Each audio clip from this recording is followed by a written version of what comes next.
நம்முடைய official MSc recruitment அந்த official website வந்து கிளிக் பண்ணிக்கோங்க. கிளிக் பண்ணிங்கன்னா ஸோ இந்த மாதிரி பேஜ் ஃப்ரெஷ்ஷாக வருது பார்த்தீங்களா. எப்போயும் நீங்கள் பார்த்துருக்கூடிய இந்த ஃப்ரெஷ் பேஜில் பார்த்தீங்கன்னா மேலே பாருங்கள் டிஸ்ட்ரிக்ட் ஜுடிஷியரின்னு இருக்குது பார்த்தீங்கன்னா மொத்தம் 5 ஆப்ஷன் இருக்குது பார்த்தீங்களா. Home page, high court Madras, high court, district judiciary. So அதை வந்து first login register forgot password இருக்குது பார்த்தீங்களா. அதில் வந்து லாகின் அப்படின்றத சொல்லி நம்ம லாகின் பண்ணி போகணும். அதில் போகணுன்னா யூசர் நேம், பாஸ்வேர்டு, இந்த மாதிரி கேப்சா என்ட்ரி பண்ண சொல்லுவாங்க. ஸோ நான் பார்த்தீங்கன்னா நான் வந்து யூசர் நேம், பாஸ்வேர்டு வந்து என்ட்ரி பண்ணிக்கிட்டேன். ஆட்டோமேட்டிக் சேவில் இருந்ததுனால சேவில் இருக்கு என்னோட இதில். ஓகேங்களா, நீங்கள் வந்து சேவில் இருந்தால் சேவ் பண்ணதை அப்படியே கிளிக் பண்ணிக்கோங்க, இல்லாட்டி என்ட்ரி பண்ணுறதை என்ட்ரி பண்ணிக்கோங்க. கேப்சா கரெக்டாக என்ட்ரி பண்ணணும். B capital H, small Y, small R, capital T, 3. ஓகேங்களா, கரெக்டாக ப்ராப்பராக பாஸ்வேர்டு அண்டு கேப்சா கரெக்டாக துல்லியாகவும் கரெக்டாக அப்படி என்ட்ரி பண்ணிவிட்டு சப்மிட் கொடுத்தீங்க அப்படின்னா லாகின் சக்ஸஸ்ஃபுல்லின்னு வரும். நம்ம லாகின் பேஜ் வந்து உள்ளே போயிடும். ஓகேங்களா, அடுத்து வந்து செலக்ட் டிஸ்ட்ரிக். நான் பார்த்தீங்கன்னா நான் ஆல்ரெடி கொடுத்தது வந்து இந்த கேண்டிடேட் பார்த்தீங்கன்னா சிவகங்கை டிஸ்ட்ரிக் கொடுத்துருந்தோம்னு நினைக்கிறேன். சிவகங்கை அதை கொடுத்துட்டு சர்ச் கொடுக்குறேன். பார்த்தீங்கன்னா உங்களுக்கு வருது பார்த்தீங்களா. ஸோ இந்த பர்சன் வந்து வாட்ச்மேன் கிளீனன்ஸ் இதுக்கு பார்த்தீங்கன்னா அப்ளை பண்ணியிருந்திருக்காங்க.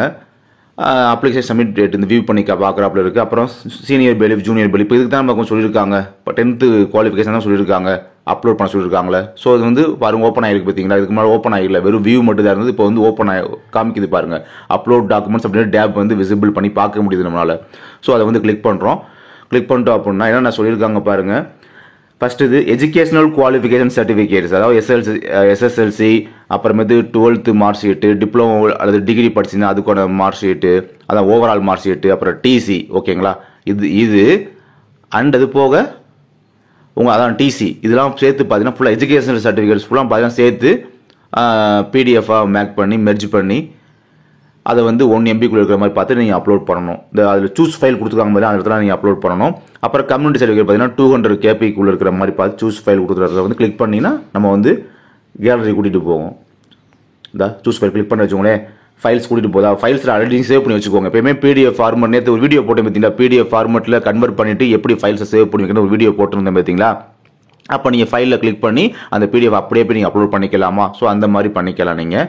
அப்புறம் பிஎஸ்டிஎம் இருந்துச்சுன்னா பிஎஸ்டிஎம், அப்புறம் ப்ரியாரிட்டி.